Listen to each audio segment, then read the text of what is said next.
Деструктивті діни ағымдардың негізгі үш ерекшелігі. Бірінші ерекшелігі еліміздегі зайырлы басқарылым, яғни конституцияны жою. Конституция, былайша алып айтқан кезде, күйгіз үйдің шаңырағы іспеттес. Егерде сол конституциялық басқарылым алынған жағдайда, онда елдің ертеңгі күні елің ел болмай қалады. Екінші ерекшелігі бұл қандай? Ұлттық ерекшелікті жою.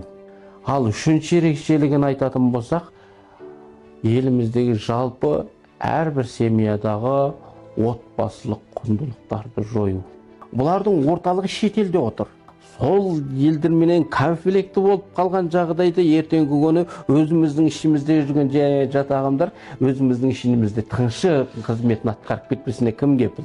Қате діни түсініктен қазіргі қоғамдағы мәдениеттен, дамудан өзін және отбасын, жақын туған туысқандарын тосады. Мәдениетті, өркениетті алып келген дін қазіргі кездегі өркениеттің жолын кесетін дін емес.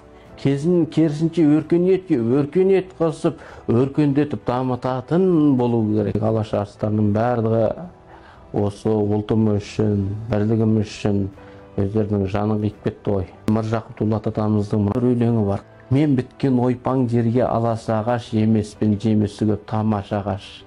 Қалғанша жарты жанға мен сенікі пайдалан шарбаңа жара салаш дейді. Қандай жүректен шығу мүмкін мұндай өлең?